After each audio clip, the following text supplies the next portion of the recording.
Hello and welcome back to another video. So I've got a coffee and let's have a chat. This video is all about how to get into triathlon, and it's basically for new people that are wanting to get into triathlon. The reason why I'm making this video, and I'm feeling like potentially making some sort of beginner series of videos, how to help people who are just getting into the sport. Let me know if that's something you'd be interested in just by commenting below. And this is kind of like the first video of that series, if you can call it a series. I might just make, it's just a couple of videos, hopefully trying to help out people who are getting involved in the sport. The reason why I'm doing that is because there's more and more chances of racing coming up later this season, and there seems to be a hell of a lot of people getting into cycling specifically. But I think that after all of this lockdown, there's going to be a hell of a lot of people that want to get involved in sport, whether it's triathlon or not. But I feel like there are going to be a lot of people that want to get involved in triathlon who haven't been involved in triathlon before. And I thought it'd be a really cool idea just to do some videos to help people out who are just getting involved in the sport, and to give some tips and advice on what I've kind of learned over my journey so far. By no means have I learned everything, absolutely not. I've still got, I'm sure, plenty of mistakes to make, and I still make mistakes. So like I said, there's chances of racing later this season. What those races will look like, I'm not too sure. Definitely more time trial type events. They won't really be mass gatherings or anything like that. There's time trials that are already sort of going ahead. I'm actually doing one tonight at Castle Combe. If anyone's in the Wiltshire area, specifically closer to Castle Combe, because you're probably not going to want to drive crazy far for a time trial, DB Max are running a series of Wednesday evening time trials, and I would 100% recommend them. This is the first one I'm actually doing this season, but I've done plenty of them in past seasons and they've been amazing, really well run, incredible company. And go and support your local TT companies or whatever, whoever are putting on these races, because they're going to be struggling at the minute with having not had any races this season.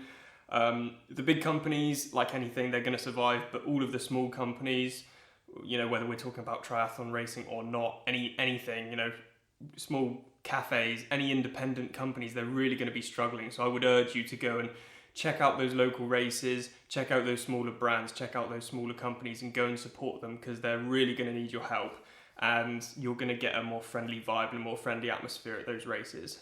So if anyone's interested in those, I will put links to the DB Max website below. I'll also put a link to their Instagram page. Go and check it out.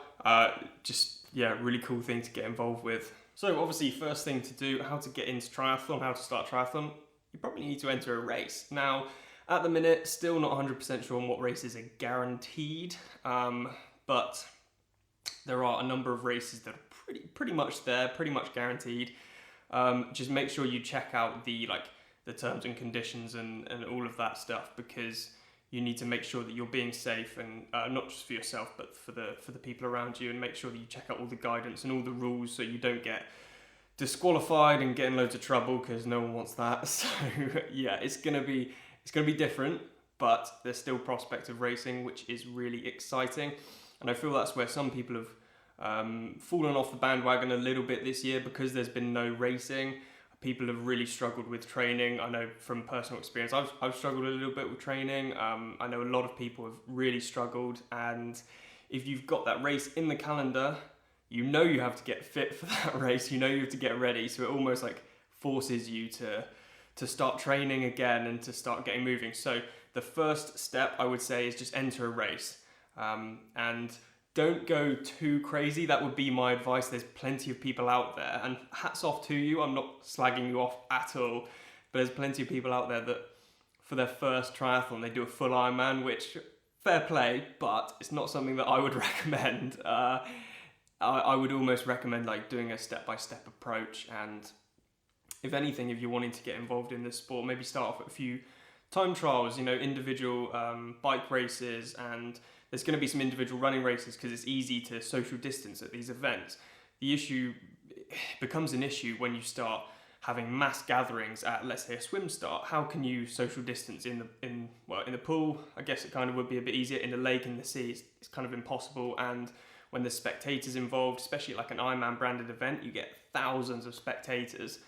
it's going to be really hard to social distance at those events. So what they'll look like, I'm not too sure. Now the next step, you've got your race entry involved, you're really excited, of course you are.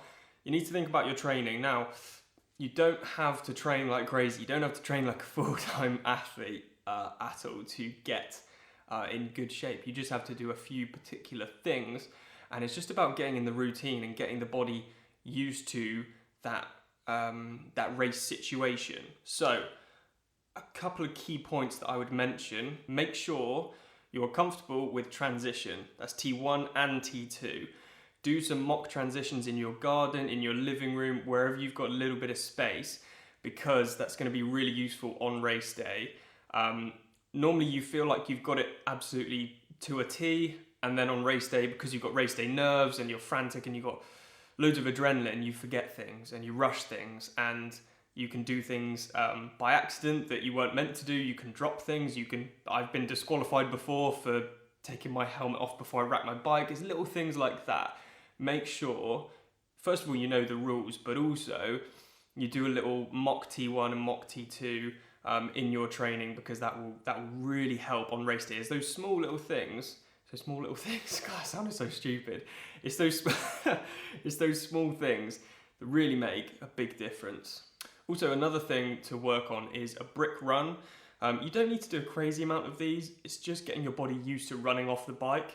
It's a very, very weird experience. And if you do it on race day without having done anything in training, you're going to cramp. Like, bottom line is, you're going to cramp up and it's not going to be comfortable. I remember doing that in my first ever triathlon. Most uncomfortable thing that happened, both my quads locked up and I fell to the ground, and I was in an absolute state. So what I would advise is just doing some simple running off the bike. It doesn't have to be hard. Just, if you get back from let's say an hour and a half easy spin, just do a 10-20 minute easy run off the bike. Another thing is to figure out, I don't know if these races are going to be in the pool or in a lake. Presumably, pools are opening now, so presumably there will be some events in the pool. Just make sure that if it is an open water event, get used to being in the open water. The best things that you can use, and this is something that someone said to me about starting again with the YouTube channel just on my own without Chris, the best thing you can use is the thing you've already got. You don't have to go out and you don't have to spend a crazy amount of money on the flashy new things and the best equipment. Like, you don't need it. So with regards to swimming, all you're going to need is some basic goggles, a wetsuit if you're doing open water, tri-suit. That's literally it. A swim cap if they're not going to provide one. That's about it. On the bike, obviously you need a bike. Don't think you need to go out and spend 10 grand on a new Cervelo P5 or whatever the hell you want. You don't need it. Just any bike that you've got, whether it's a mountain bike or a road bike, whatever it is, that's perfect for you for getting into the sport. Then you'll need some sort of cycling shoes, a helmet, obviously that's key. A spare pair of socks if you're going to want to get changed to make it a little bit more comfortable. That's something that I would recommend, especially for your first triathlon if you're wanting to get involved in it. Just those little creature comforts can make a big difference. And then depending on the distance, you are going to need to think about your hydration and your nutrition strategy. And this is something that I would say in the lead up to the race, you definitely want to be testing it and making sure that your body's used to it. You don't just want to chuck everything at your body on race day and hope that it's going to be okay, because more often than not, it's not going to be okay. It needs to get used to the nutrition and the hydration strategy. Running wise, all you're going to really need is a pair of shoes. You are going to need a race belt, but that's for the bike, so I should have said that earlier, but ho-hum. And then maybe another pair of socks to get changed into. That's always nice to have.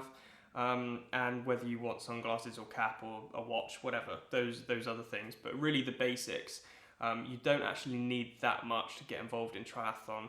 And what I would recommend is having a checklist of all the things you need. So for your swim, you need this. For T1, you need this. For the bike, you need this. For T2, you need this. For the run, you need this. And you just go through and you check it off, and you know you've got everything. It's just peace of mind. You know it's already there, and you don't need to worry about it on race day. Thanks so much for watching the video, you lot. I really hope you enjoyed it. If you did enjoy it, as always, please like, share, comment, and subscribe if you haven't done already, just by clicking over to my right. And if you want to watch another video from my channel, just click below and I'll see you in the next one.